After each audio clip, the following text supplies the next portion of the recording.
5, 4, 3. The Mac Observer's Mac Geek Gab episode 830 for Monday, August 24th, 2020.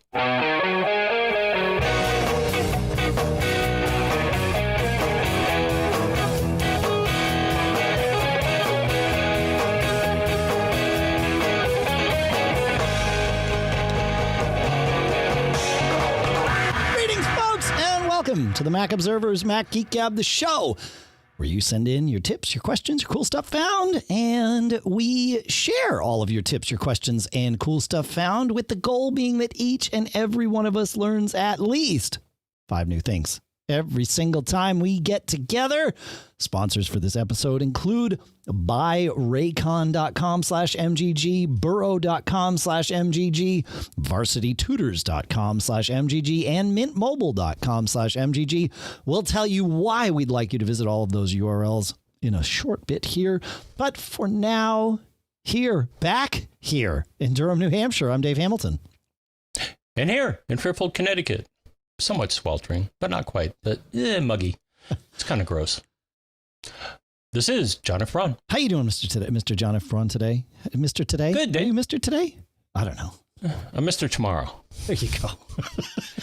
At least when you hear this, I'm Mr. Tomorrow. That's right. I don't even know what I'm talking about here. So I guess you're back, Dave. So you traveled. So I did. Should we just dive right in with what I think I see are some travel related quick tips? Sure. Yeah, I was in Portland, Oregon, dropping my son off at Reed College, where he is a freshman in computer science. Apple fans will know that that's actually the same place that Steve Jobs went for.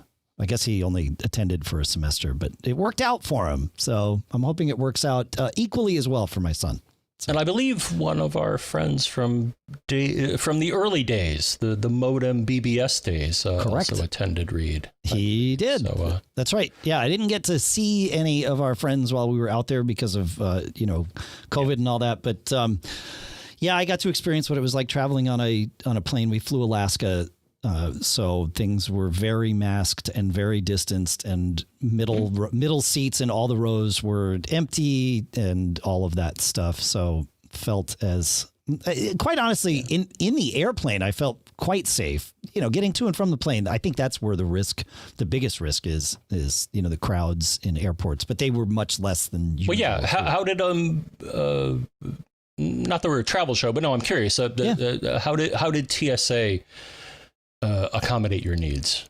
TSA, I know you got pre-check, so I don't know if you just whooshed right through. But I just whisked right through. On the way out, it was interesting. This was the first time that pre-check didn't happen for everybody on my itinerary, so I was the only one to get pre-check, but Lisa and Lucas both had to go through the regular one. And I think Lisa even got, flagged for some kind of a pat down, but they were very, masked and gloved and changing gloves and like all of that stuff. So, yeah, I mean, we know that we made it out safely because my son's upon arrival COVID test at school was negative. So we feel like if he made it, we all did. That may not be the case, of course, but it sure seems like it. And then both Lisa and I have rapid tests scheduled for tomorrow morning so that we are free to move about the state without waiting our 14 days and all that stuff. So right.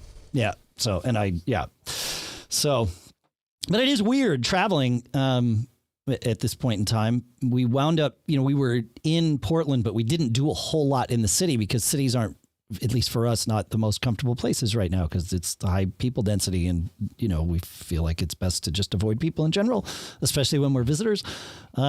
So we wound up going to a lot of things around the city. Portland has lots of things within about an hour and a half of there. You can get out to the coast. You can get to what they call the Fruit Loop, which is sort of like wine country and mountains. And we did a lot of hikes and things like that. But one thing that I did and found very, very useful is our first quick tip, Mr. Braun. And that is Google Maps is the only mapping app that I know of. I don't think Apple Maps does this. I don't think Waze does this. Maybe there's another one. Maybe you folks can tell us. Feedback at macgeekgab.com. But with Google Maps, you can tell it to specifically save offline maps for your use to download maps to use offline.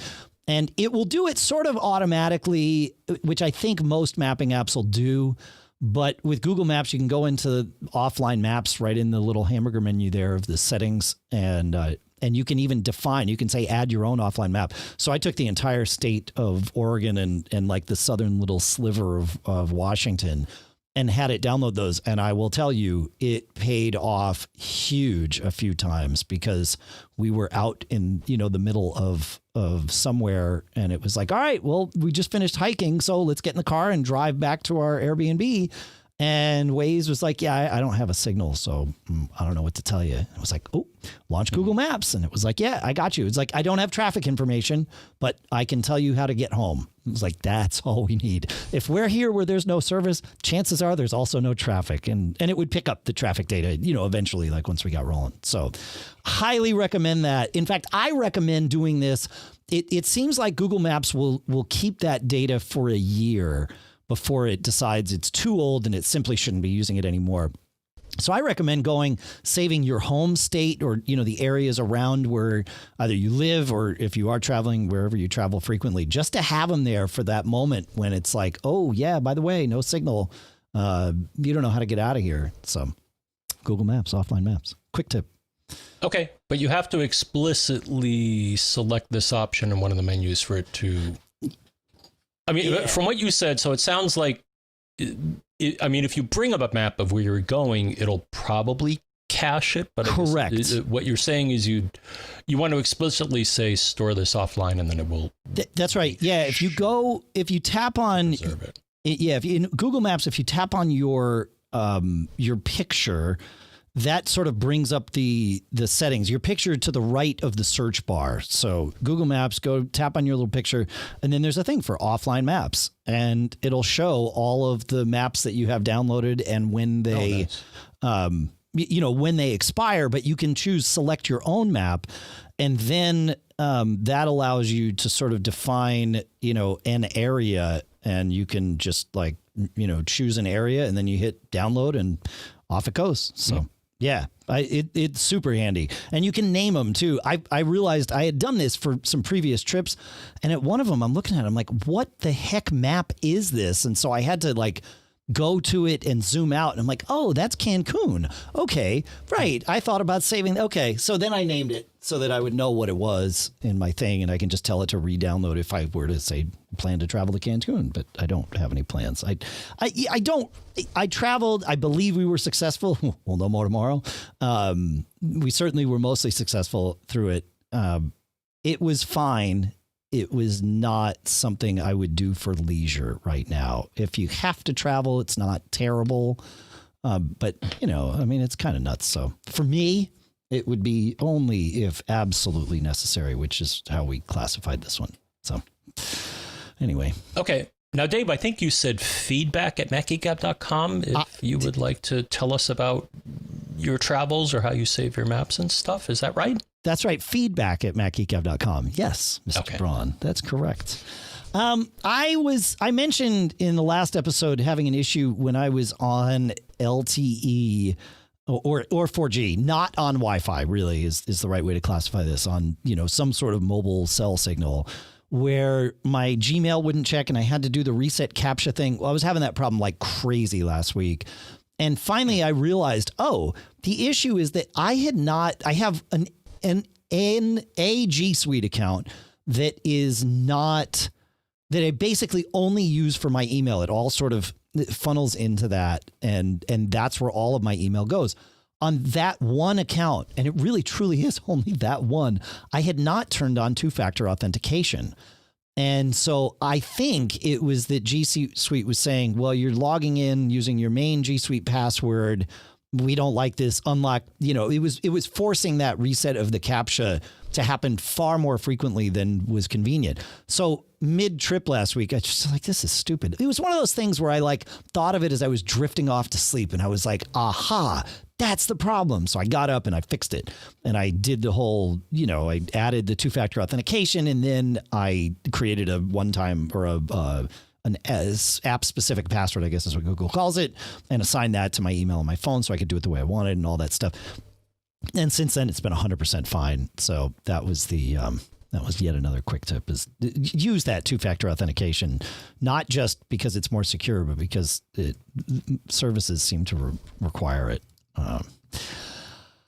On G Suite, though, John, I've been worried because G Suite announced maybe a little less than a year ago that they were heading down a path of restricting any of the app-specific password things. 100% of their logins were going to be required to use their OAuth or Google Auth, whatever they call it, thing, and I was like, well, I know that was supposed to start in June. And I thought of this after I did what I just described. Like, wait, they said that in June, I wasn't going to be able to add any more app specific passwords, and that all the ones that I had added would expire like next June or something. Like, so what's going on? So I dug into it. Once COVID, lockdowns and all that started, Google put out an announcement saying they're not turning off app specific password things yet. They're suspending that project just so they're not screwing with people during lockdown and all that stuff. So that is on hold. I imagine it will come back around, but at the moment they have not deployed any of those changes, which is good. So thought that was good. Any thoughts on that? Nope. Okay. While speaking of traveling and using public Wi-Fi and all of that, Lewis has a quick tip for us. He says, on most all public Wi-Fi networks, you can avoid their blocks by changing the DNS server settings to something not default. The default DNS uses whatever the public Wi-Fi network has chosen to use, and then that's usually the router's internal DNS, and then that usually includes all their content filtering. Like when you were at the Stop and Shop, John, using their Wi-Fi and you couldn't check your lottery results or whatever because it was gambling, they block that. If you go in and change, so you'd go into settings, network, Wi-Fi, configure DNS, and Lewis recommends using 9.9.9.9 or 1.1.1.1 or 8.8.8.8 because they're easy to remember. So 1.1.1.1 is Cloudflare. I believe the 9s, I can't remember what the 9s. The 8s, aren't they Google? The 8s, I think you're right, are Google, and the 9s are, it was right on the tip of my tongue and I can't remember. But yes, there's 3 different providers there. So yes, so maybe somebody in the chat room at live.macgeekgab.com will tell us. So next time they block me, rather than turning off Wi-Fi, which was my solution, right, or turning on a VPN is another way to get around this problem. Yes. Yep, that's right. Or use LTE. Yes. So both those options work for me. Yeah. Not that it happens often. So. Yeah, what is 9? Quad 9 is 9.9.9.9, and I think the 8. Well, yeah. Well, 9.9. Well, that is 4 9s, but is that the name of the company? Yeah, that's the name of the DNS. Yeah. Oh, never heard of them. Okay. Yep. Well, thanks, guys. Yep. Yeah, and you're right. The 8s are Google, and the 1s are Cloudflare. So, Cloudflare DNS, I think. The ones are definitely, yeah. Oh, and then you can use the other ones from Cloudflare .2 and .3 if you want to have adult filtering and malicious stuff too. So good. You could also use OpenDNS, as Oates says in our chat room as well. So yeah, all good. And where's that chat room again? Live.macgeekgab.com, I believe. Right? I think I've got that set up. Hope so. Yeah. Good. All right. Another quick tip from Cory. And Cory shares, as soon as I can find it here. I put a lot of stuff in the agenda today. If you have a file highlighted in the Finder and copy using Command Option C, it copies the full path to the file, which could be handy for, say, pasting into a troubleshooting email answer, which I know a lot of us do. We certainly do it here, but I know y'all do it too. So when you're helping people out, if they need to find a file, just hit Command Option C and the text of the file path is now on your clipboard to paste at your heart's desire. Thanks, Cory. That's good stuff. Okay. And if you're in the Finder and you click on the edit menu and you hold down, the Option key. Yes. It will change from copy name of whatever to copy name of whatever as Pathname. I like it. Yeah, what I don't like is they still use these, after all these years, I should know, but when they use the icons, instead of saying like Command or Option or something, I don't know, pet peeve of mine. Right? What do you mean? Wait, say that again? Well, like they use the little, loop-de-loop means Option, I think, and then the other one. No, the loop-de-loop is Command. The 4-clover that's is Command. Yeah. And then the weird little like Z on its side with the dash. Yeah. Yeah, it's just annoying. Yeah, it's weird. Hey, it's one of those things. Once you get used to it, you know that's what it is. But I'm with you. Yeah, when the first time I saw the Option one, I'm like, what is that? But evidently, what's that? Yeah, no, I'm with you. What does that mean? What does it mean? Yeah. All right. And then Ben reminds us that we were talking recently again about the classic layout in Mail in Catalina and how that's changing yet again in Big Sur. But he says, I have many who have resisted the modern layout because they couldn't embiggen the font of the message list. In Catalina, and presumably later, you can, which is in which you can also do in iOS, but you can do it in Mail by going into Mail, Preferences, Fonts, and Colors, and when you select, now you can choose the size of the font in Catalina in that Mail view, which is handy. So, yeah, good. Yes. And yeah, Ben in the chat room says one day we'll relearn the origin of the Command and Option symbols. Yeah. I do remember hearing their stories, but they've been lost to time now, my friends. Fun stuff. And while you're in changing fonts and stuff like that, you probably want to change the color of some of the things, because I found I forget which one comes out as like a bright aqua, which doesn't work in a lot of setups. Right? Yeah, that's right. You do a reply or something like that. Their choice of colors, I don't agree with. Okay. I think it depends on what you have as your system highlight color too, maybe.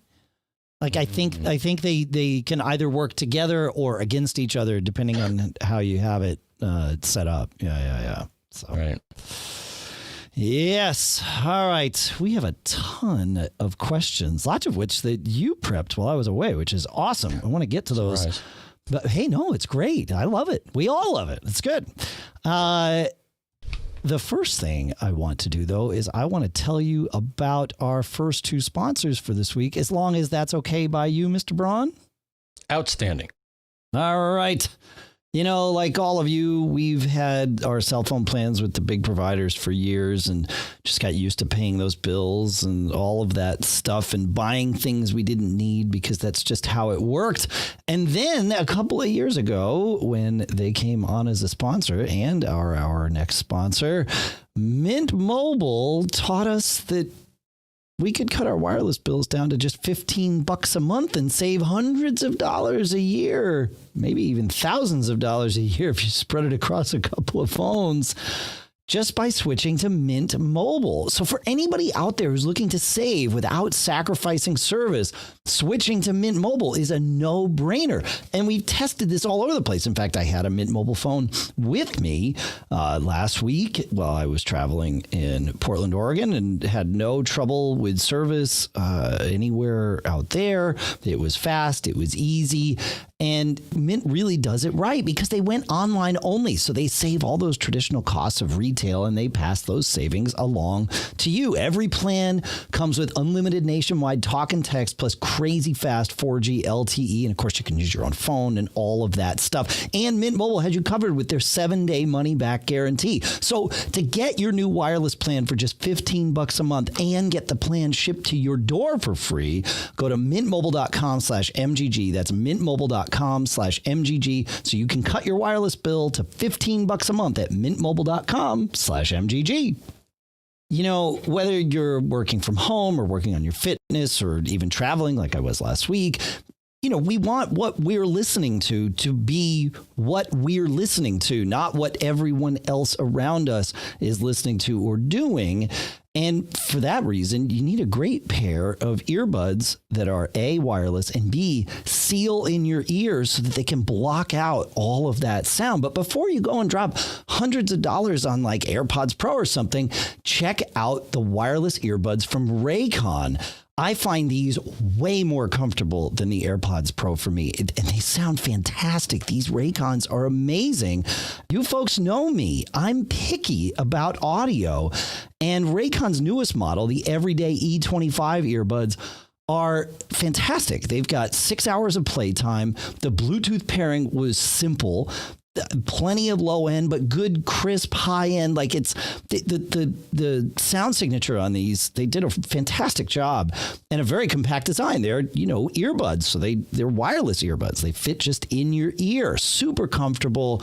And I've used them for conference calls in addition to listening to music and, of course, podcasts. So you've got to go check this out. And now's the time to get the latest and greatest from Raycon, because you can get 15% off your order at buyraycon.com/MGG. That's BUYRAYCON.com/MGG for 15% off Raycon wireless earbuds. Again, buyraycon.com/MGG. Our thanks to Raycon for sponsoring this episode.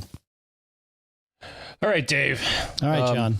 Craig has a head scratcher here, which I'm uniquely qualified to answer because I got one of these.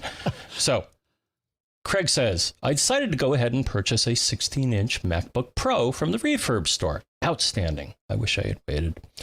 I plan to use it for photo editing. Good choice because it has beefy graphics in there if you need it. On the road and a few other things. I am, however, thinking about making this my only computer. I currently use a late 2015 iMac with the Retina 5K display. My camera is a very high resolution Nikon D850 and has a maximum resolution of 8256 by 5504 pixels. The question is, what is the maximum resolution monitor that the 16-inch MacBook Pro can drive externally from its Thunderbolt connector? Also, do you have a recommendation for a specific monitor? And the answer is, Dave, so where do you get this information? There's a couple of places. So one, you can go to Apple. And actually for this machine, Dave, it's pretty straightforward, and I'm sure you can use the same formula. If you go to www.apple.com/MacBook-Pro-16-specs, you will get the specification. This is also in Mac Tracker, and that's actually where I found this. But according to them, it can support simultaneously full native resolution on the built-in display at millions and up to 2 displays with 6016 by 3384 or up to 4 displays with 4096 by 2304. So that's your answer. So the most pixels you can get is 6016 by 3384. As far as which display, Dave, we could probably do a month's worth of shows on how to select the display. Yeah. And we'd still get it. I'd still get it wrong, certainly. But yeah.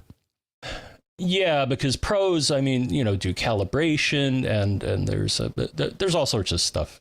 But a good place to start, I think, and I love this monitor, Dave, from our friends at Monoprice, is their 27-inch CrystalPro monitor. It's 4K, UHD, 60 hertz.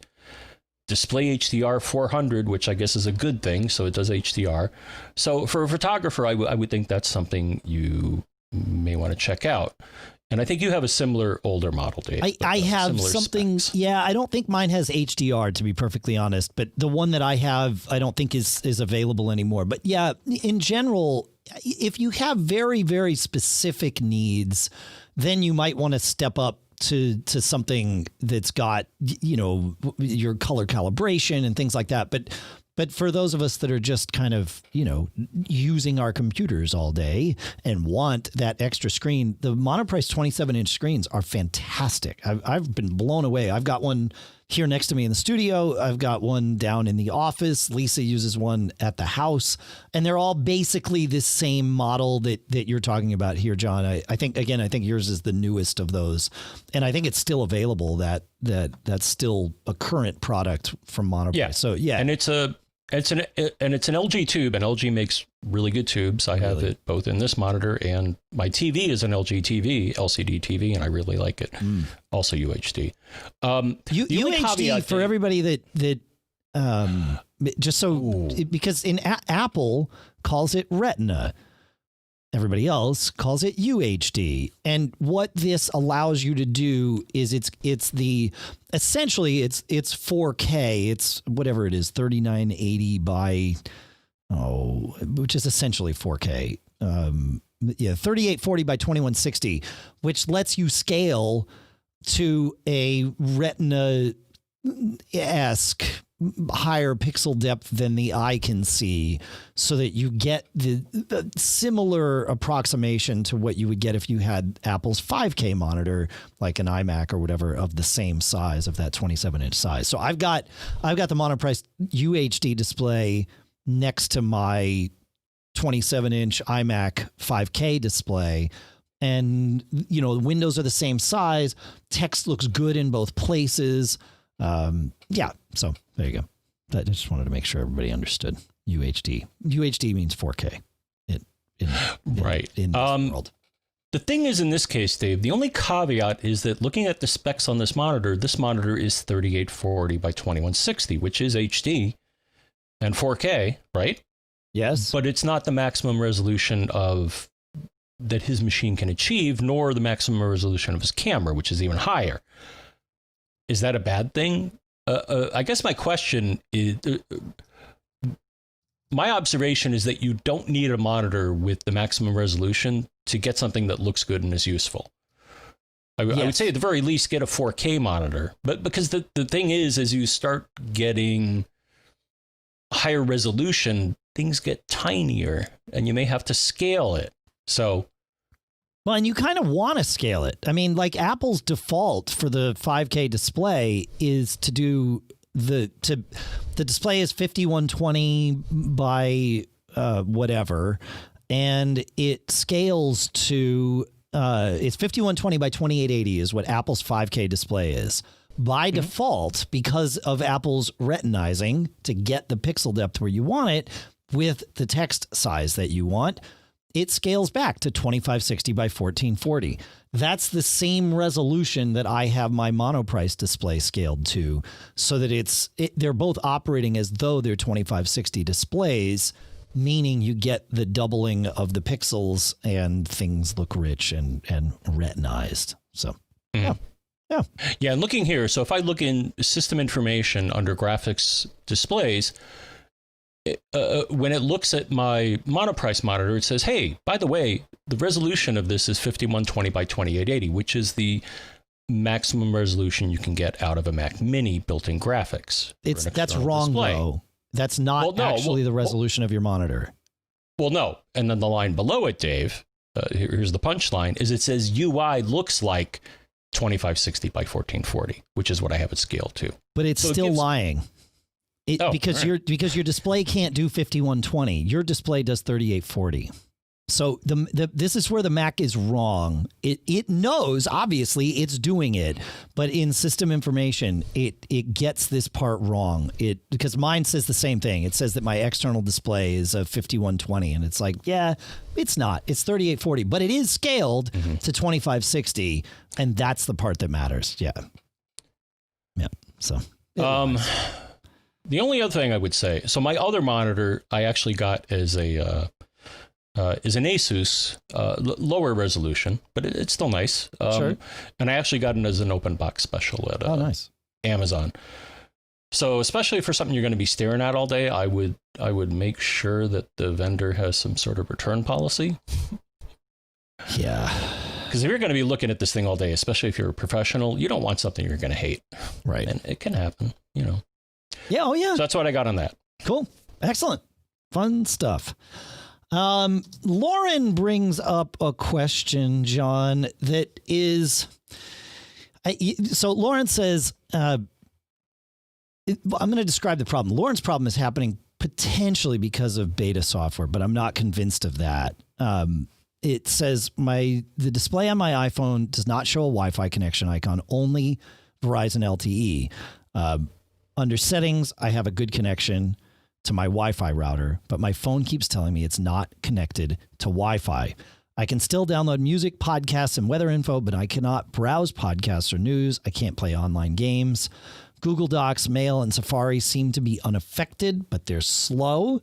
I've tried connecting to alternate access points in the house. I've tried resetting the phone multiple times. I have tried turning cellular data off and on. My phone still insists it is not connected to the Wi-Fi router shown to be connected in settings and sitting just 6 feet away. None of my other devices are affected. And this was when Loren was using the 13.6 public beta. So this is not the iOS 14 beta. This is just the latest of the 13.6s. I have seen this problem on release versions of the iPhone OS, iOS. Most of the time, this is solved by going to Settings, General, Reset, and then choose Reset Network Settings. It wipes out all of the networking stack of your phone. It will forget all of the Wi-Fi passwords of the networks to which you've connected in the past, but those are all synced via iCloud now. So once you connect to a network, cell or Wi-Fi, it will do the iCloud syncing and pull down all of the rest. And it in the end, it should be fine in terms of that. But that reset network settings can solve a lot of funky issues for sure. So I don't know have you ever had to deal with that, John?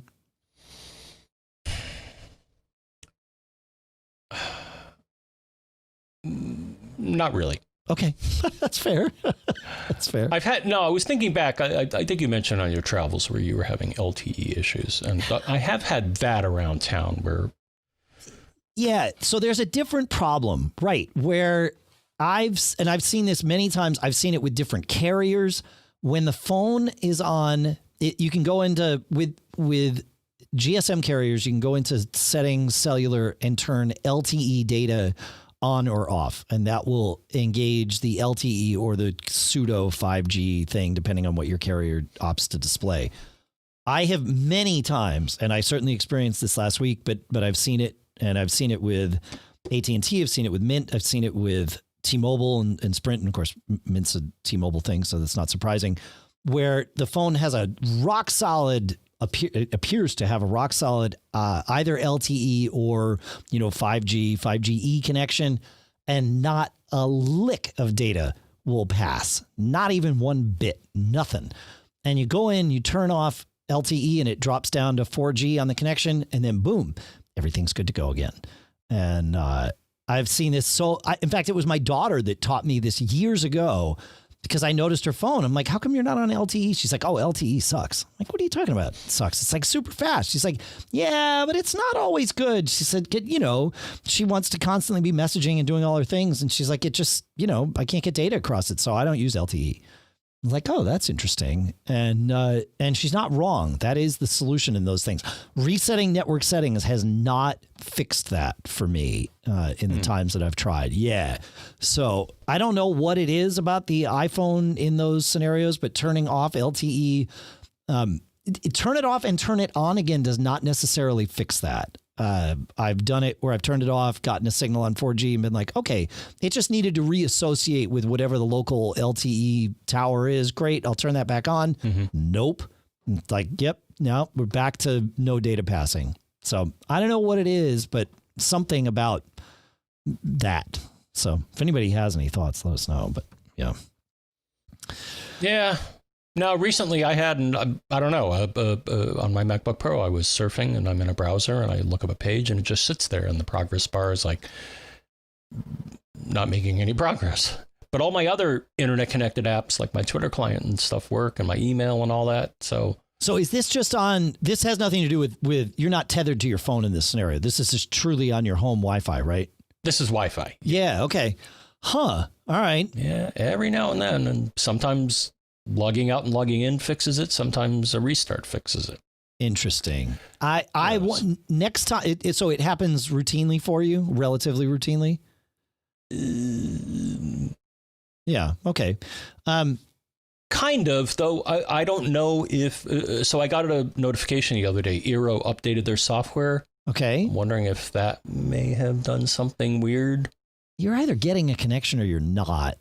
in that standpoint, right? I mean, like Eero's Yeah, so in this gonna, case, it was very app specific. So Safari right. and my other browsers were not getting anywhere, but my other internet apps were still appeared to be working. All right, so let's troubleshoot this like we would anything else.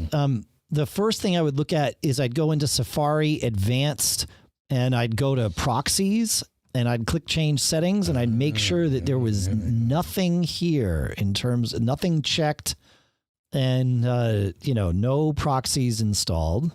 That would be my first thing that I would check because that can affect other system like Apple apps, right? Mm-hmm. So that's one thing I would check. Are you checking it now actively? Where is this?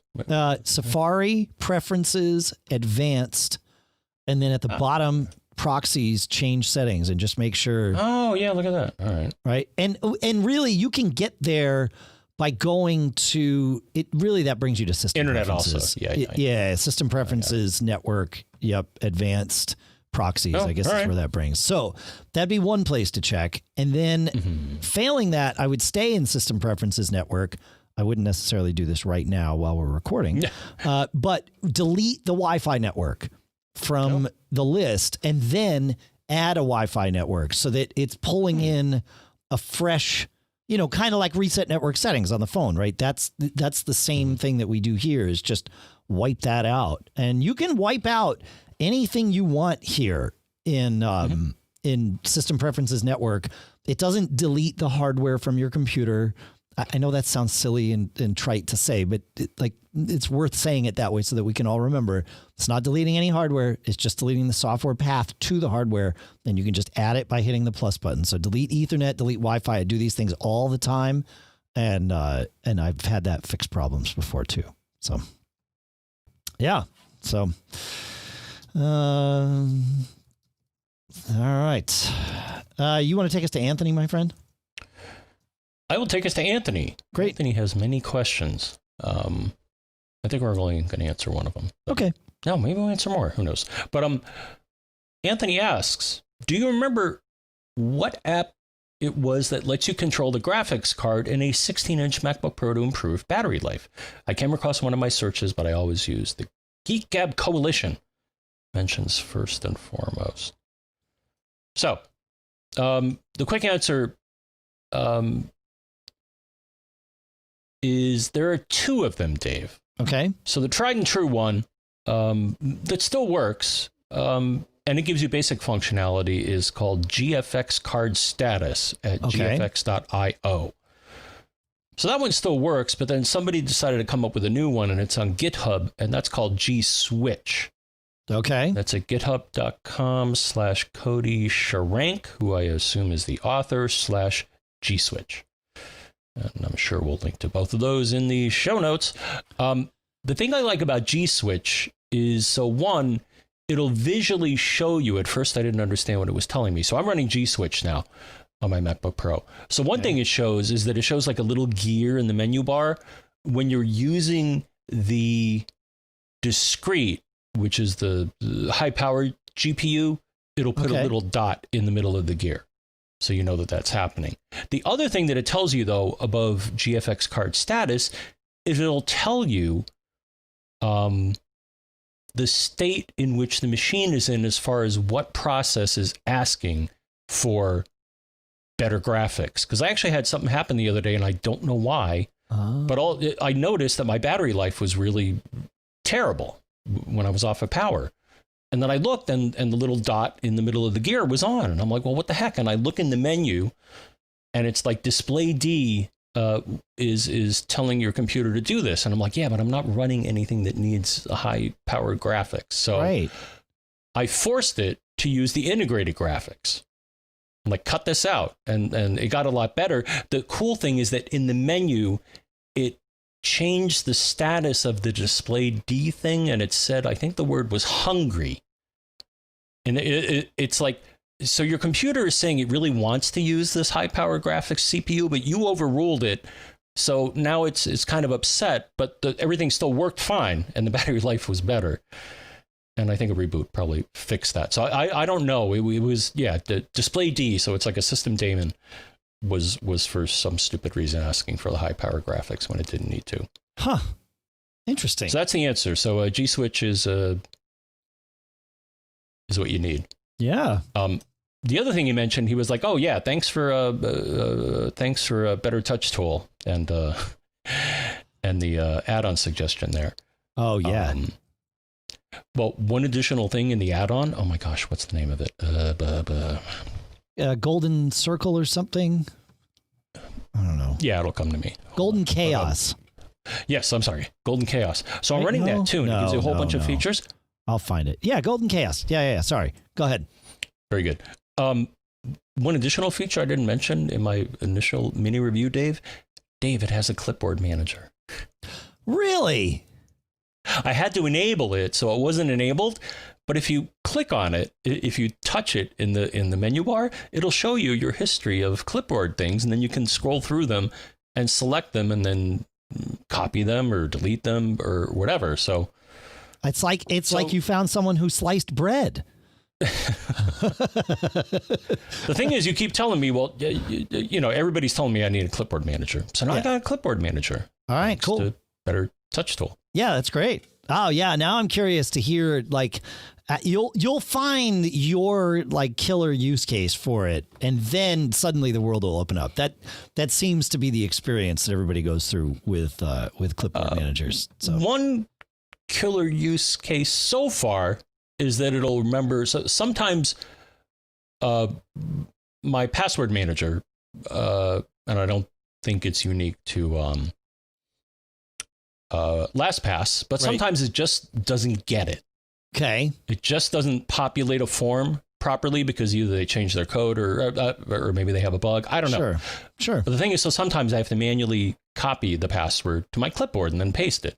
Okay. And, well, if it's on the clipboard, then if I have to do that again, sometimes I can look in there and see the password in question and copy it again. That's good. So that's great. Yeah. No, I'm as you know, a big fan. I even just like things like prepping the podcast where I have to put it both in WordPress and in like Auphonic or YouTube or Facebook or whatever. I want the title to be the same. I want the description to be the same.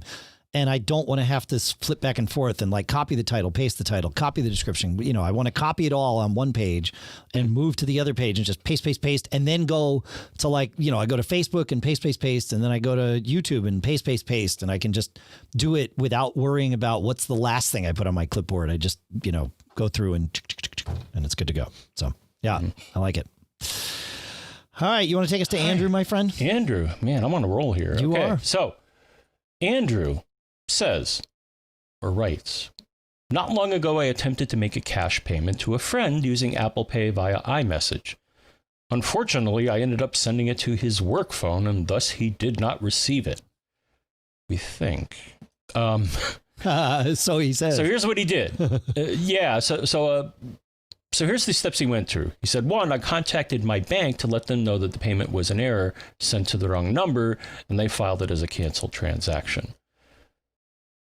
Number 2, Apple, but he says number 2, Apple, however, saw it as an approved transaction. Number 3, in my Apple Cash card, I now see a negative balance for the exact amount I tried to send to my friend. I cannot move it back to my checking account because it is a negative balance. Should I also contact Apple to have them reverse the charge from their end? I thought that as long as no one collected the money, it would automatically be returned to my Apple Cash. Was I incorrect? I will be contacting Apple. Thought I would share this. So to be clear, Dave, 2 transactions took place here. So one, your Apple Cash is a card that you can put in your Apple Wallet, and it's a discovered debit card if you look at the details on it, but they call it Apple Cash. So there are a few ways you can get money into this. One is if you have an Apple Card, then the percentage of dough that you get when you spend something, depending on the category, gets put on a daily basis in your Apple Cash card. If you wanted to, I suppose you could have a credit or something as well.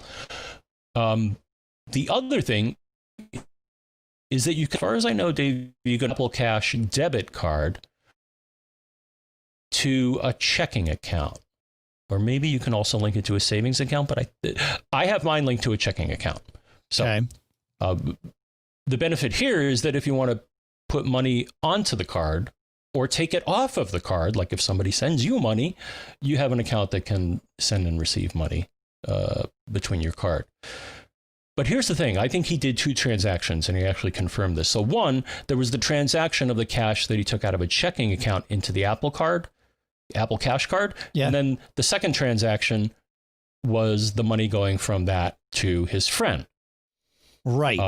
So it sounds like what happened is that the first one was reverse. So he called his bank, and they're like, okay, we'll cancel that. So they basically took the money back from the Apple Cash card. And that's why it was showing a negative balance, which I didn't even think you could do that with a debit card. But apparently in this case you can. So the second thing, though, Dave, is that it sounds like for whatever stupid reason, the Apple transaction thought it succeeded, which to me is really weird because I would think their protocol would have some sort of confirmation that, yes, the person I sent this message to confirm that they received the money or they're on an Apple device, because that's one of the other conditions. You can't, as far as I know, send cash using this mechanism to a non-Apple phone. That's right. Yeah. No, but I think everything you said is right. I've been through this with my actually my son, I don't know, a year ago, or maybe not even. We sent him money, Apple Pay, and he hadn't set it all up yet on his phone. And so it did get stuck in this same kind of limbo scenario that we're describing here. And you're totally right about this being 2 separate transactions. And so it did eventually time out, but it took, I want to say, a couple of weeks for like him not to have claimed it. So I think it gives people time to like get their stuff set up and all of that before it just bounces it back to you. And he didn't even know he had it. Like my wife had paid him like an allowance or something. I don't know. And it was there. He wasn't looking for it. So he didn't quite know that it was supposed to be there. And so eventually it bounced back, and she's like, wait, why did you bounce this back to me?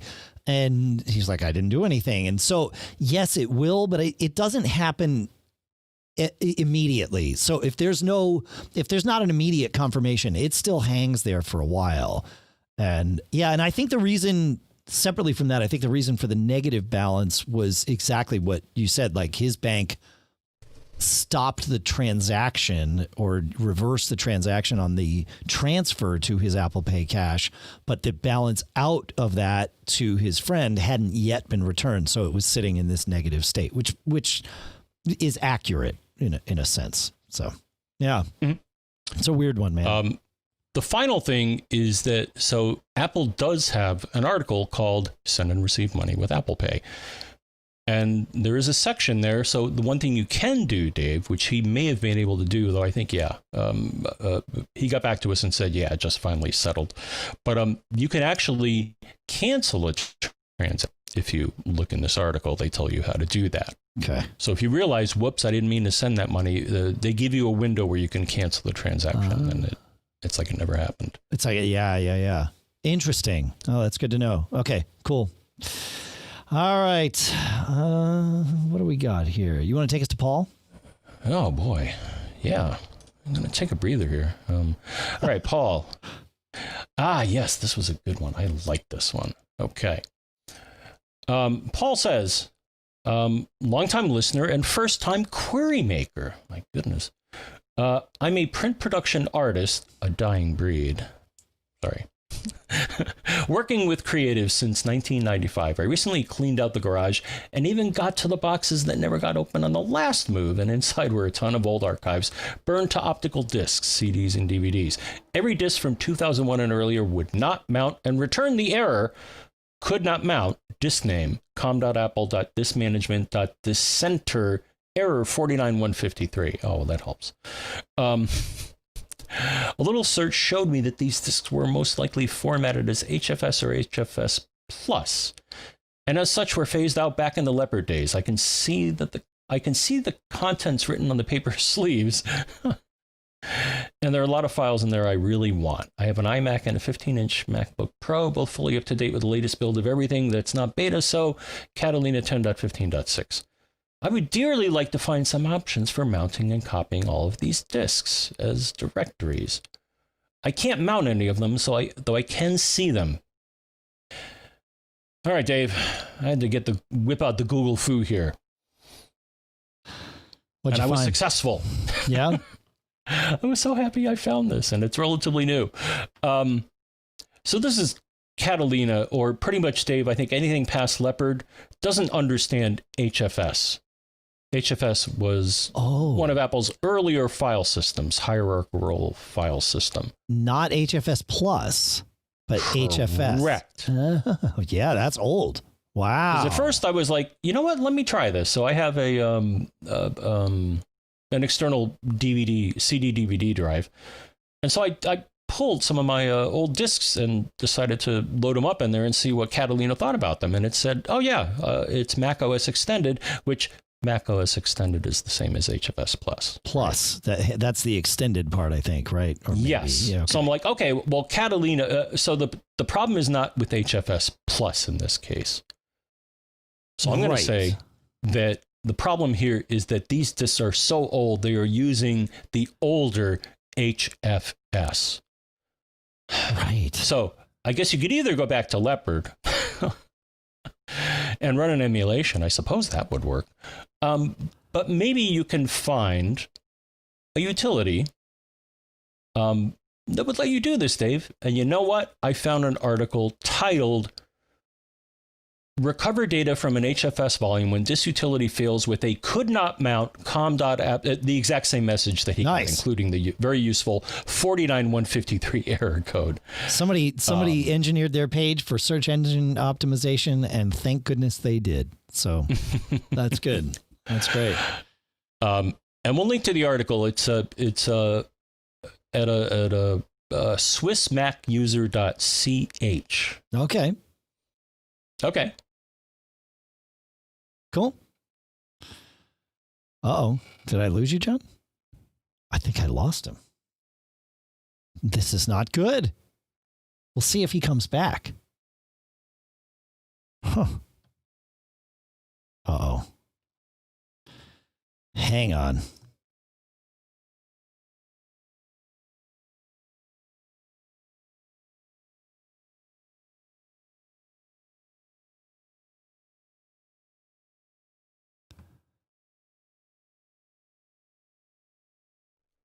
All right.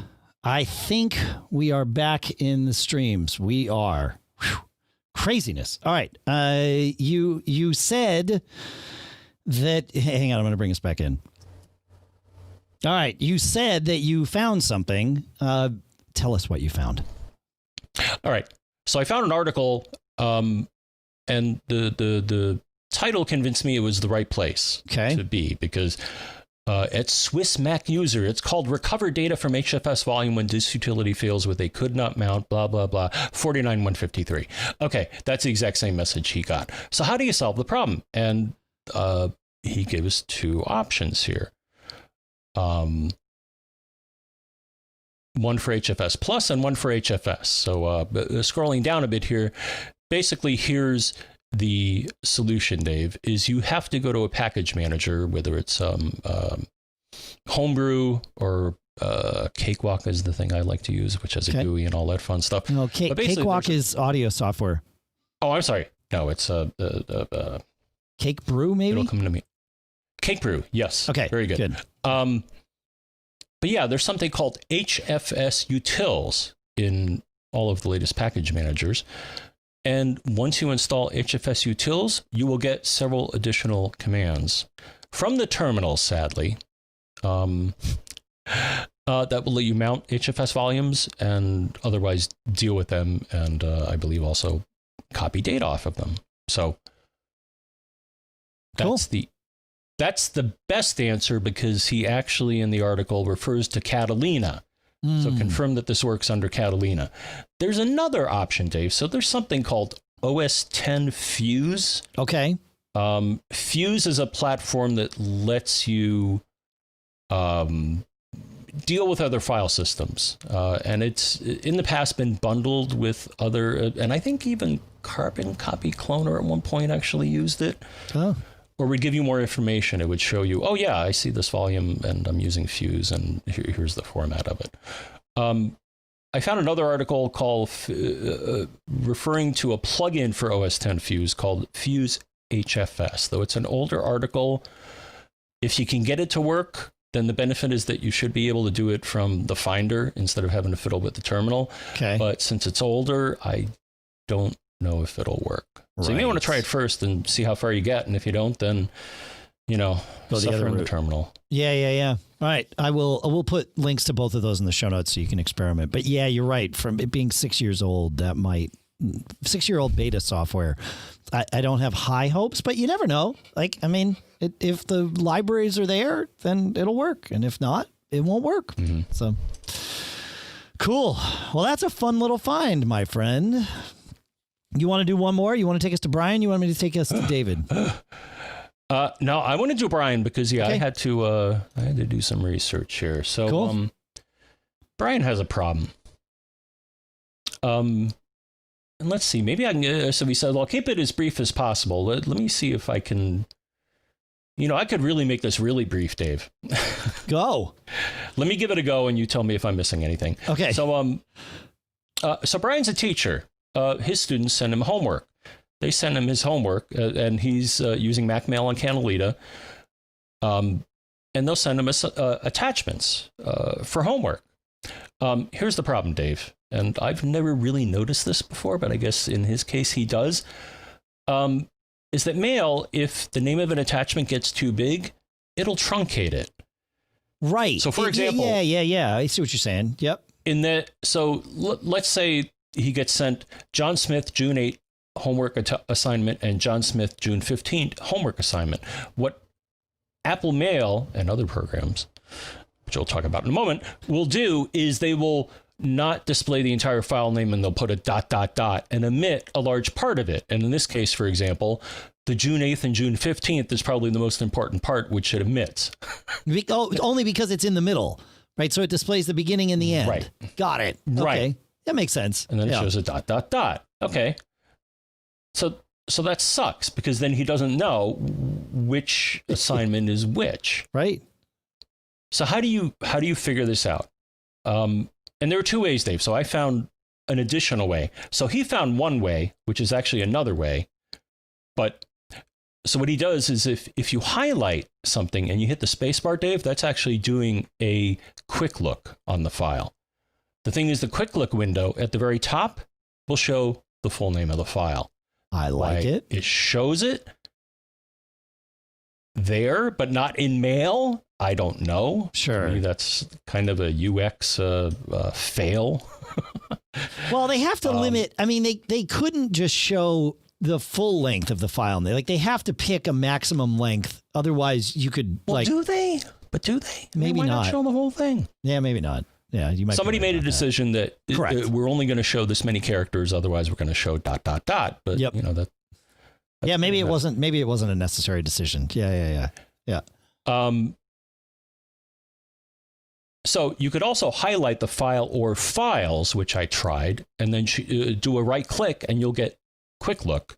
Okay. Though I found that sometimes if you're doing that with multiple files, it will also truncate them. But in this case, since you have a window, you can make the window a little bigger and display the entire file name of each one, and then use, I think, the arrow keys to go back and forth. So that's another option. But here's the third option, Dave. We all love tooltips, right? Or I call them tooltips. But in general, most operating systems, if you take your cursor and you hover it over something, if you wait for a moment or two, it'll give you either some context like, oh, yeah, this control is to do this because I made a bad choice for the icon and you don't understand it. Or in this case, Dave, in Mail, if you hover your cursor over an attachment and wait a few moments, it'll show you the entire name of the file. So. Just patience, right? I mean, it only takes a second or two for the tooltip to show up, right? Yeah. Now, what aggravated me, so I'll call it a tooltip. What aggravated me is, well, couldn't we make this a little quicker? Because it's like 2 to 3 seconds, at least on the system I tried it on. Okay. You want to do that if you have like 100 files. I mean, that's like 300 seconds, right? Yeah. That's a lot of time. It's 5 minutes is what that is. I thought... Well, I just happen to know. I don't know why I think about... Anyway, I guess it's because you're a musician. You got. It's the programming for things that I know that, okay, I want to do this for, I want to schedule this to happen every 3,600 seconds because I want it to be in an hour or whatever, right? And I just learned to think that way. So, I don't know. It's crazy, but it's crazy. So you want a day? 86,400 seconds. I mean, it's just how it is. Anyway, I've derailed us. Yeah, the only thing that disappointed... So I did find some... So I was wondering if you could shorten this time, and I did find some articles saying, oh, well, you can change the tooltip timeout. But whatever the delay is in this case is not the tooltip timeout because I applied the tip and it still took like 2 to 3 seconds. Oh, interesting. So. Yeah, I would be concerned of shortening the tooltip timeout. Say that 10 times fast. Because if it gets too short, you're going to drive yourself crazy. You bring your mouse somewhere and you're about to click and it's like, hey, tooltip time. It's like, no, chill for a little bit. So, yeah, I can see there being you need to have a little balance there. So, yeah. So, all right. So he also asked, are there other mail clients? So I tried Spark. Okay. And the weird thing is that I use Spark and I use my iCloud email for a test.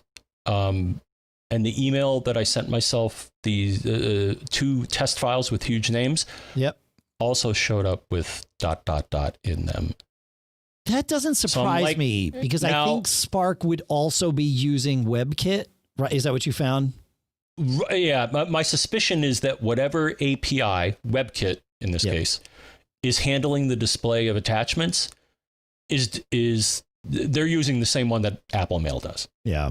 I wonder if Thunderbird, because Thunderbird doesn't use WebKit in that way. Like and that's not necessarily always a good thing, but it is a thing. So I wonder if using Thunderbird would be the answer here, because maybe because I know it displays attachments differently. It displays them as lines. So maybe it displays the full file name or at least more of the file name, and that would solve it. I don't know.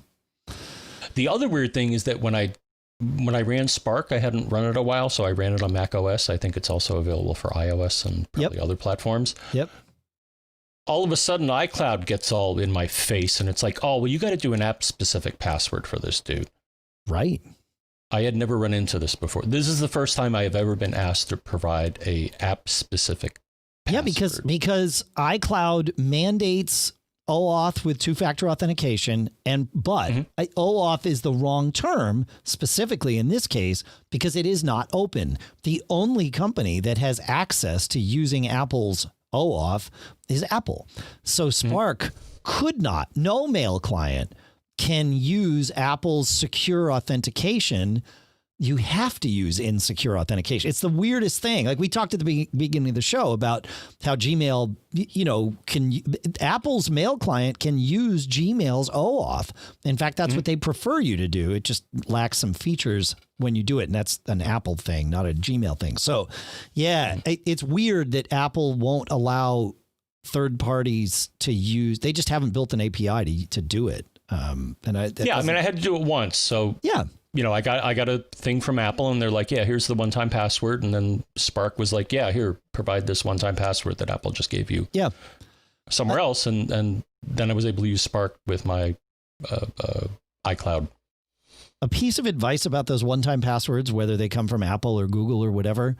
I pasted it somewhere else. Yeah, save it somewhere else. I know that's not the most secure thing, but I put them right in 1Password because 1Password has everything you need to get into my accounts anyway.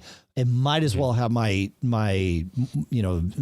one-time use app specific passwords. Yeah. So there you go. All right. Fun. All right.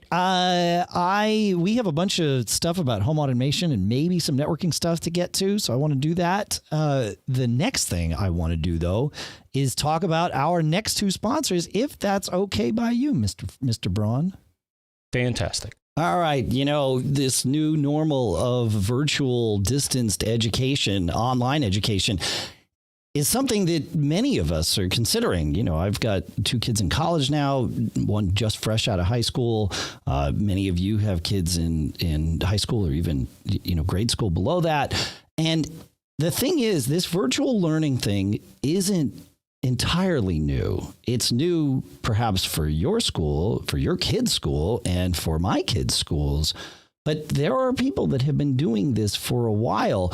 And that's why I was really happy to find out and learn about and start to use Varsity Tutors, because Varsity Tutors delivers free live enrichment classes taught by experts that make learning fun. And they understand how to do this online, distanced, because that's what they do. They've always done this, right?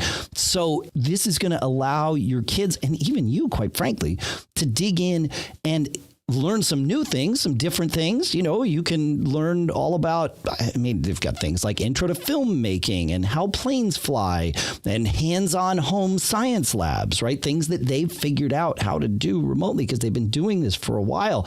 But they've also got one-to-one tutoring in over 3,000 subjects from top experts across the country. I happened to look.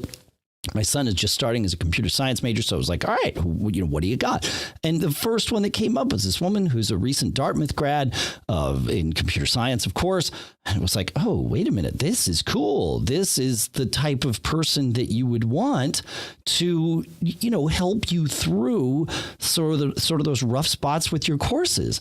You've got to check it out. So to reserve your spot in a free class, go to varsitytutors.com/MGG. That's varsitytutors.com/MGG. So you can give your child the confidence and keys to success today at varsitytutors.com/MGG. Our thanks to Varsity Tutors for sponsoring this episode. Summer isn't quite over and fall is about to begin. These are seasons where we can chill out a little bit, maybe even relax on the couch a little bit.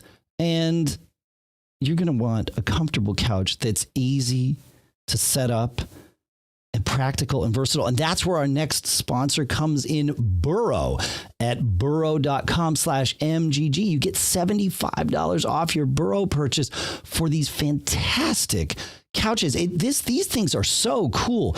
You can go and customize. We're geeks, right? So we like to be able to have control and tweak things. Well, at burrow.com/MGG, you can find over 23,000 ways to customize your perfect sofa. They've got built-in USB chargers so your phone doesn't die while you lounge. Durable fabric that's naturally scratch and stain resistant. You can pick your fabric color, of course, leg finish, armrest style, and length. I keep saying fabric. They do, of course, have fabric couches. They also have leather couches. This is the kind of thing that we geeks love, and super comfortable. Very cool. So as I said, get $75 off your Burrow purchase plus fast and free shipping at burrow.com/MGG. Of course, check out the site for details. That's burrow.com/MGG for $75 off. And our thanks to Burrow for sponsoring this episode. All right, John, as I said, we've got some questions about HomeKit. In fact, Jedd perhaps has the biggest. Okay, one thing, though. Yeah. Follow up from the chat room. Yeah. To follow up on the mail discussion, our friend Ben gave a fourth option. So okay. If you look at an email in Mail, there's a divider between the subject header and the contents of the mail. If you hover on that divider, you'll then get a little like mini menu bar that shows trash, back, reply to all, forward, and then a paperclip with the number of attachments. If you click on that, Dave, it shows you the name of the attachments. Nice. Oh, that's awesome. No waiting. Yeah, though it doesn't look like it, and it has a save all option. So that may be what you want to do once you. It's just say save all.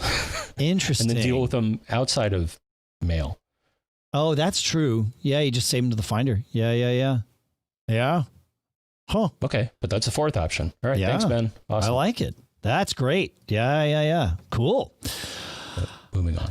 All right. Yeah, moving on. No, this is good. I'm glad you pulled us there. Okay. So Jedd asks, he says, well, a few years ago, I asked a very leading question. Why even bother using Time Machine? He says, and you both answered it. And your answer actually made it clear to me that, honestly, I shouldn't. And his scenario, he says, it's not a good fit for me and offers no value. He says, so I'm asking another one. Why even bother using HomeKit? He says, what value does it really offer that other apps or services don't do as well? Except, of course, he says the security and the, well, it's there. I should try it and make it work. Or if it works, fix it until it's broken, as we would say here. Yeah, of course. He says, but besides curiosity, do you consider HomeKit worth bothering with all the headaches that seem to come along with it? So good question. And I like that you challenge us on Apple tech. No, it's good. Like we do the same thing here. Just because it's Apple doesn't mean it's great. It has to be great, and it has to be the best solution, even if it's not great. It has to be the best solution. And, for HomeKit, there's definitely, from our standpoint as hosts of Mac Geek Gab, there's definitely it's there, so we should try and make it work mentality so that we can answer your questions and have a working knowledge of this. So there's definitely that. However, digging through that and making it work, I've actually become more and I've warmed up more to HomeKit as of late, especially HomeKit Secure Video. Of all the platforms that try to homogenize and, pull together all of our stuff, HomeKit Secure Video is absolutely HomeKit is the one that does this, aggregating of video together the best. Not every camera, just like every other HomeKit thing, it comes with a caveat. Not every camera system supports HomeKit Secure Video, and some support HomeKit Video, but not HomeKit Secure Video. The difference being that HomeKit Secure Video, the video is being recorded and stored securely by HomeKit so that you can look back, and it's stored in your iCloud account, but it's encrypted and all that stuff. Whereas, and that's true of like my Eufy cams, the ones from the Anker brand Eufy, EUFY. It's not true with the Arlo cams that I currently use. I think there might be some coming that support HomeKit Secure Video, but the ones that I have work with HomeKit, but not HomeKit Secure Video. But it does do a good job of even aggregating those, and they're all in the same interface, even though some have the HomeKit, stored video and some don't. But HomeKit's not terrible. It's just the biggest limitation I have with HomeKit is that it just doesn't work with as many devices as everything else. And so that's why it's not my main driver. But I do find that when I am going to do something smart home, if it is HomeKit compatible, or if I have made it HomeKit compatible with something like Hoobs, which we talked about, or Homebridge, or things like that, which you can make pretty much everything you have HomeKit compatible that way. I use HomeKit because it's always right there. I can check things remotely very easily.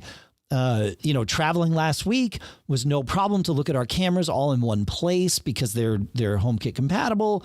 I was ignoring my Ring cameras last week. I mean, they were still there. I could use them, but they're not linked into HomeKit, so I wasn't bothering to check those. I have enough other cameras around. Didn't need to see the Ring cameras. Didn't need to launch a separate app. It's nice to have it all in one. So no, HomeKit's not perfect, but none of them are. But being able to tell HomeKit I want to open my garage door by saying, hey, S-Lady, open garage door. That's cool when I'm home or not home. It doesn't matter. And even when I am home, like at night, a lot of times I'll come over here, and many of you have noticed this. I prep Mac Geek Gab often, very, very late at night, often on Thursdays. And so I answer a lot of our questions then, not all of them, but, a lot get answered very late at night on Thursdays. And then I finish and have to walk across the driveway. Well, all the lights have turned off by that point, and I want to turn the driveway lights on. So I just say, hey, S-Lady, turn the driveway lights on, because my phone is in my hand and I'm standing in the driveway. I could talk to A-Lady all day long and she ain't going to hear me because she's not there in the driveway with me. So for that, because I always have a device on me that can talk to HomeKit, I like that part of it's handy, even though I say it's not my primary device. That would definitely be A-Lady. And I think that's true. You know, A-Lady is definitely my primary you can run interface. the A-Lady app on your phone and but that's do it that way. I could, but I don't have to, because I don't even have to wake up my phone. You know, I just say turn on driveway lights and it happens. I can say it to my watch. It's ready all the time. Whereas, you'd have to unlock and open and no. So, it's a very for us, it's a very capable second in command, but it does require running something like, you know, Homebridge or Hoobs or something like that to get all of our devices or most of our devices into HomeKit so that we can have them in that one place. So, so does that answer your question, Jed? I don't know. Have you Homebridged yet, John? No. So I have two devices that the Home app can see, and that's my Apple TV and my Airport Express. And your Eero. Well, I have HomeKit enabled on the Eero, but I mean, what can I do with the Eero via home? I'm not sure what if anything I can do that's useful. Oh, it can know about your smart home devices that way and do some sort of intelligent filtering. That's what HomeKit enabled routers do. Yeah, that's worth checking into. You may like what that does, and therefore you may find yourself. I would say this fall, a good project for you. I'm going to do it here too. So we're both going to do this. I'm running Homebridge, but I want to move to either the new Homebridge with the graphical interface or Hoobs, which is also a graphical interface. We can both install those in Docker containers on our Synologies. And I think that might make HomeKit a whole lot more useful for you. So I think that would be, I integrated it with Eero, but then it's like, now what? Right. Well, you don't have your other devices in there. You need to get all your devices into HomeKit. And that's what Homebridge or Hoobs is going to do for you. Yeah. Exactly. Yeah. All right. Do I want to spend the time? Yes.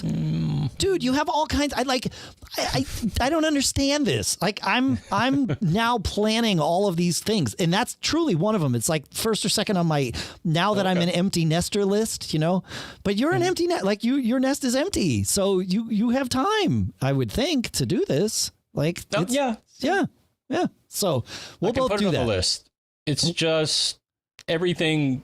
So my two platforms are the A-Lady and SmartThings Hub. Sure. And everything works to my satisfaction.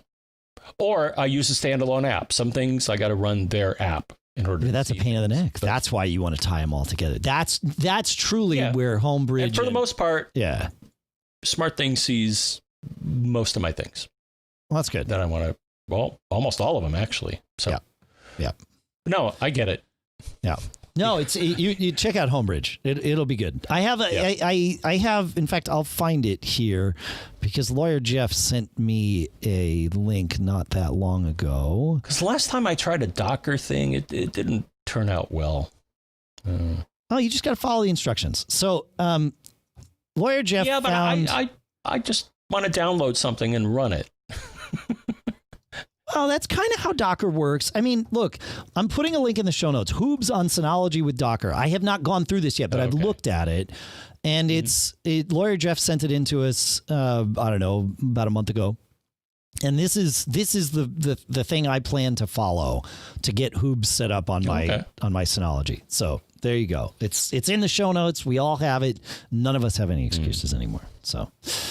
All right. 2 questions. Where are we on time? Yeah, we can take this smart thermostat stuff. So Mark asks the following. He says, well, he's been having a problem with his Nest thermostat. especially now that he's moved to a mesh Wi-Fi system. And I think his Orbi system is kind of fighting with his Nest. And we've talked about that part of it on the show before. And he says, again, today the Nest thermostat went offline after charging it. Now it's back online. We hadn't been using the air conditioner consistently over the past 2 weeks, so I wanted to wait to ensure I had a valid test.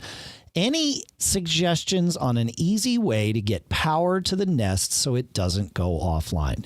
Now, the Nest thermostat usually will do what it calls power stealing and take power from the system, the loop of the system, even if you don't have what's called a C wire, which is 24 volts AC feeding into the system.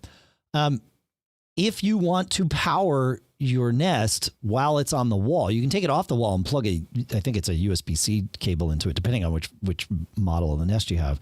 But if you want to have it powered all the time, you would need a C wire. And if your thermostat wiring doesn't include a C wire, well, good news. You can buy one. And we'll put a link in the show notes to one that I found on Amazon, but there are tons of them. It's like $13.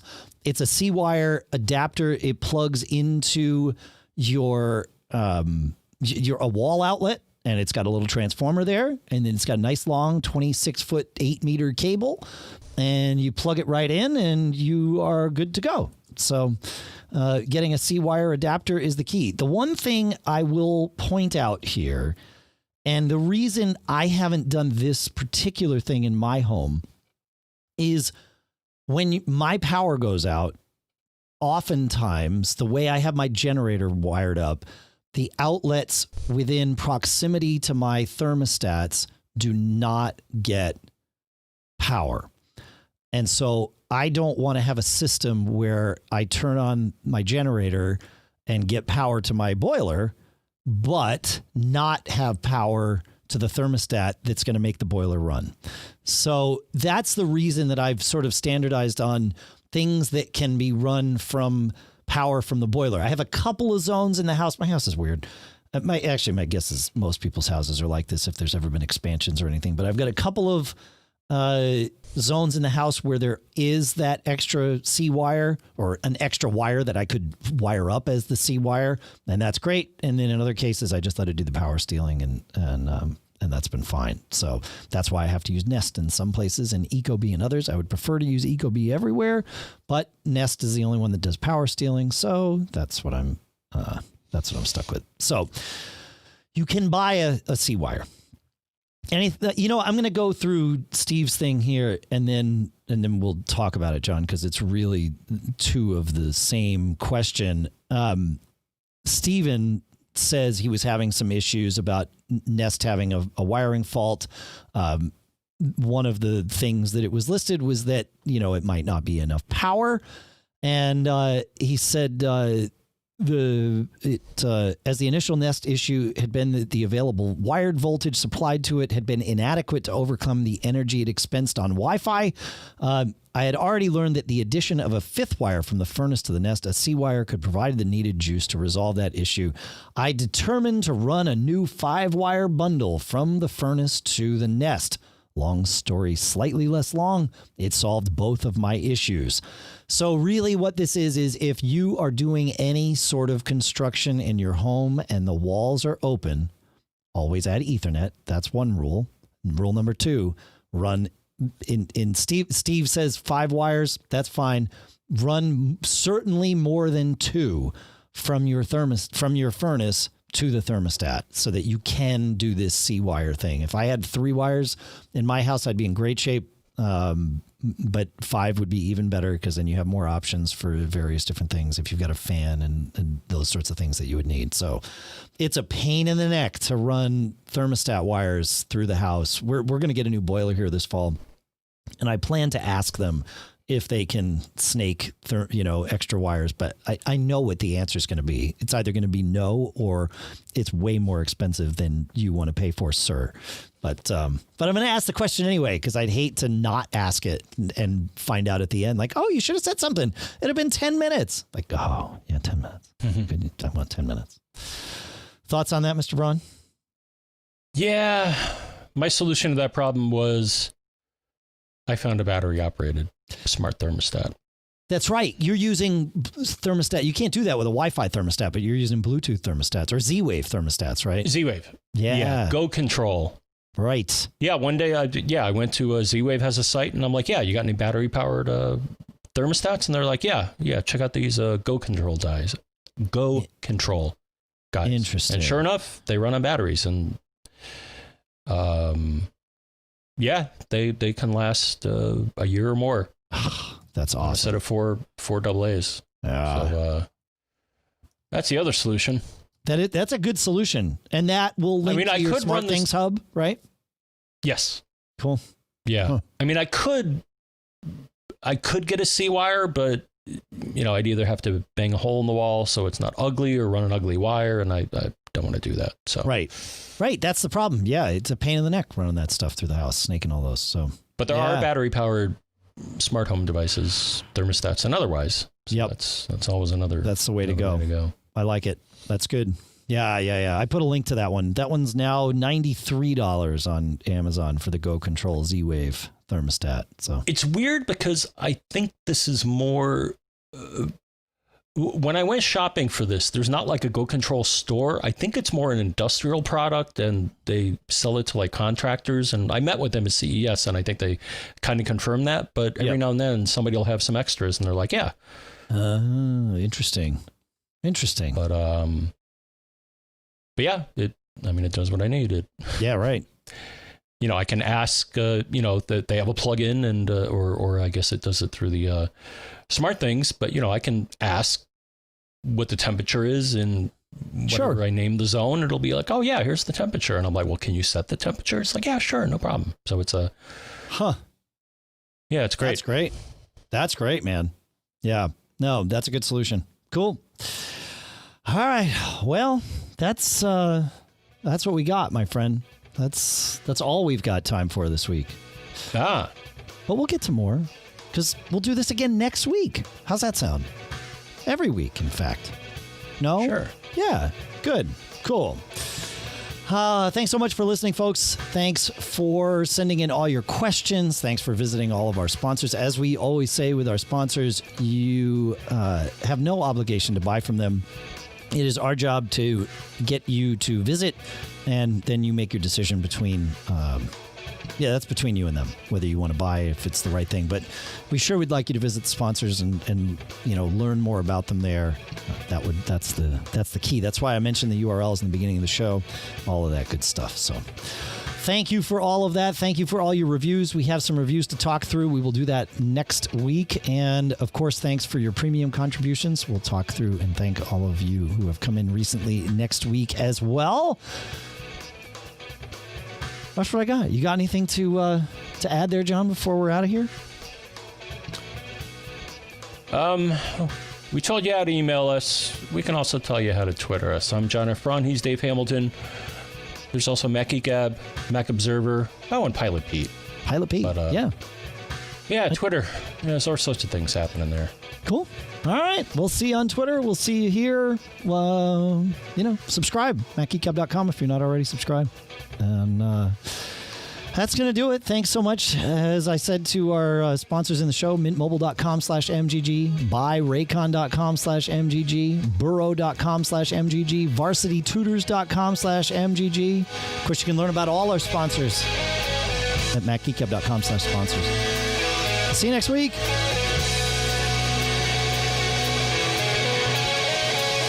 Be safe out there, folks. If you're going to travel, do like I think I did, and don't get caught. Made up.